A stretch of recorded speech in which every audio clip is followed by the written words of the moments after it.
I've always liked being alone, until I realized how quickly that calm can turn into something terrifying.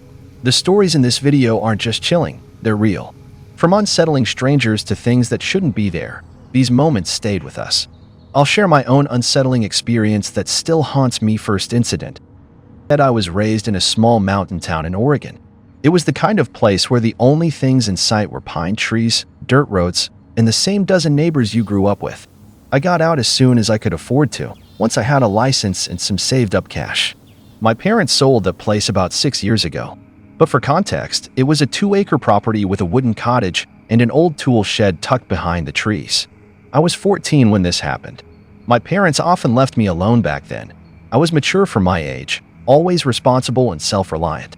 One chilly Friday night, I was playing Shadow of the Colossus on my PS2 when I heard a loud metal crash from outside.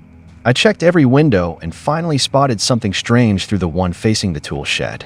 The door was hanging wide open. I grabbed the hunting bow my dad kept in the closet and ran outside, calling out, "Who's out there?" No reply. I approached the shed cautiously, announcing I was armed. It was packed with junk, bikes, chainsaws, toolboxes. You could hide a person easily in there. Even though I liked to think I was brave, something about it made my chest tighten. I shut the shed door, bolted back inside, locked everything, and watched it from the kitchen window. That door was heavy and always jammed. It never opened on its own. I tried calling my dad, no answer, so I left a voicemail. This was back when people still used those. I kept the game running just for the noise, when suddenly, I heard the unmistakable creak of floorboards above me. My heart dropped. Was someone inside now? I grabbed the bow and slowly crept upstairs, flipping on the hallway light.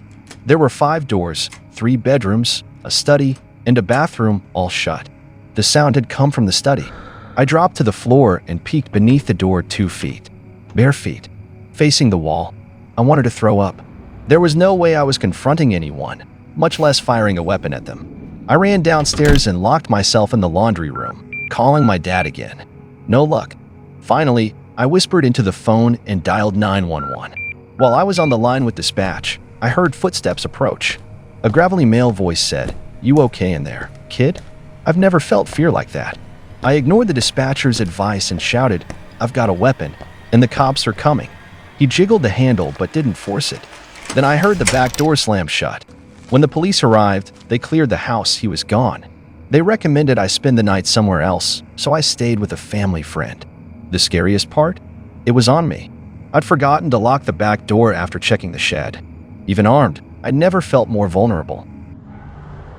Second incident, the parking lot shadow. When I was 18, my parents were on vacation, and I had the house to myself. The place sat near a valley, bordered by thick forest. One afternoon, I stopped by a grocery store, where a man in a dark green Land Rover asked if I knew the way to Route 101. He had a trimmed beard and odd, glassy eyes. I gave him directions, which he scribbled on a receipt. He asked my name, Lena. He grinned, called it pretty, and drove off. Less than 10 minutes later, as I neared my street, I saw the same Land Rover slowly driving in the opposite direction, nowhere near Route 101. That night, I heard rustling outside. Then a soft voice whispered, "Lena," panicked. I ran inside, called my parents, but they brushed it off as maybe one of the neighbors. I didn't mention the man from the store. The next night, it happened again. I called the police this time. They drove by, did a quick check, and left. 3 days later, after I got home from my part-time job, I heard a voice just outside the front door. "Don't call the cops again, sweetheart." I screamed through the door, "You're messed up," and locked everything tight. The final straw came a week later. I was heading to my friend's apartment when the man suddenly appeared beside my car, wearing a ski mask, slamming his fist against the window. I sped off, shaking. Cops didn't find any signs of forced entry, but I know it was him. The takeaway? Never tell strangers your real name. Third incident, the doorstep pair. At 16, I was gaming alone in the evening when a frail woman knocked at the door. She smiled politely, hands behind her back, and asked if she could borrow my phone. I told her the nearest pharmacy would be open and let her use theirs. Her face twisted, and she called me a rude little brat. Later, I heard a sharp clink, metal tapping glass. There she was again, tapping a long kitchen knife against the window and smiling. Moments later, a man appeared, claiming to be her son. He said, "Sorry, have you seen my mom?" She wanders off sometimes." He asked to come in. I said she might have gone around back. He nodded, thanked me, and walked away. I never saw him check the yard. The tapping returned and lasted all night. When I told my dad later, he said it sounded like a distraction tactic. Too many things didn't add up. Why did both want inside? Why wasn't the son more concerned? I'll never know what they wanted. But I locked every window after that.